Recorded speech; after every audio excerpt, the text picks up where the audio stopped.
සෑය තුල ධාතුන් වහන්සේලා තැන්පත් කරන්න සියලුම කටයුතු සංවිධානය කරලා රහතන් වහන්සේට මතක් කරනවා ස්වාමීනි මහා සෑය ධාතුන් වහන්සේලා තැන්පත් කරමු. කොහෙද ධාතුන් වහන්සේලා තියෙන්නේ? නාග ලෝකේ. කවුද නාග ලෝකෙන් ධාතුන් වහන්සේලා ගෙනෙන්නේ? 16 හැවිරිදි සෝනුත්තර කියන රහත් සාමණේර ස්වාමීන් වහන්සේ තමයි මහරහතන් වහන්සේගේ උපදේශ පරිදි නාලුවට වැඩම කරලා මංජරී කියන නාග භවනයේ නාරජ්ජුරුවන්ගේ කුස තුල තියෙන ධාතු කරඬුව අරගෙන මේ ස්ථානයට වැඩම කරන්නේ. ධාතු ගර්භයේ වැඩ ඉවරයි. ධාතු ගර්භය සකස් කරලා තියෙන්නේ අද හැටියට හිතුවොත් මේ තුන් මහල් පේසාවලල්ලෙන් ඉහළයි ධාතු ගර්භය තියෙන්නේ. මහරහතන් වහන්සේලා මේඝවර්ණ ගල් මේඝවර්ණ කියලා සඳහන් කරනවා ධර්මයේ.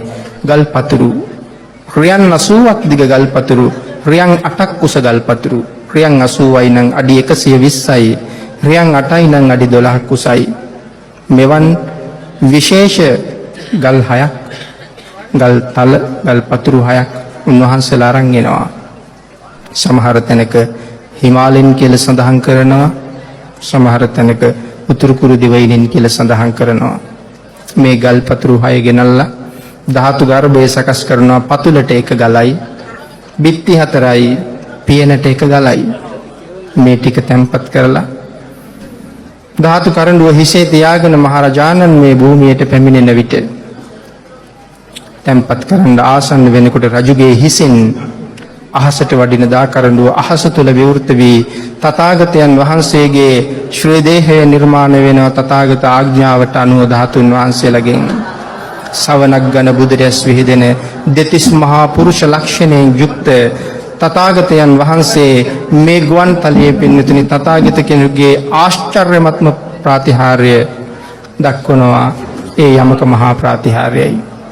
යමක මහා ප්‍රාතිහාර්ය දක්වන වෙලාවේ එය දැකලා නිවන් අවබෝධ කරන රහත් භාවයට පත් වෙන පිරිස කෝටි 12ක් කියලා සඳහන් කරනවා. ඒ මිනිසුන් සහ දෙවියන්. සෝවාන්, සකදාගාමි, අනාගාමි කියන මගඵලලාභීන් මෙච්චරයි කියලා සීමාවක් නැහැ. රහත් වෙච්ච අයයි කෝටි 12ක් හැටියට සඳහන් කරන්නේ.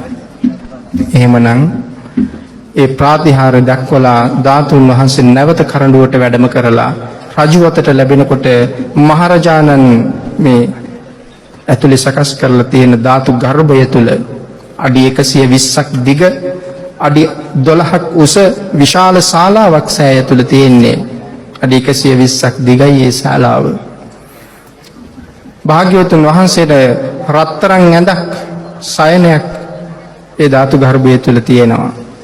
ධාතුන් වහන්සේ සයනය තුල තැන්පත් කරලා අදිෂ්ඨාන කරනවා ස්වාමීනි ජීවමාන සංඥාවෙන් එදා පරිනිර්වාණ මංචකයේ කෙසේ සැතපුණේද මගේ තථාගතයන් වහන්සේ මා සැදූ ආසනය තුල එසේම සැතපෙනසේක්වා කියලා කරපු ආරාධනාව සමග භාග්‍යවතුන් වහන්සේගේ ශ්‍රී දේහය මේ ධාතුන් වහන්සේලාගෙන් නිර්මාණය වෙලා මේ මහසෑය තුල වැඩ ඉන්නවා සැතපීලා.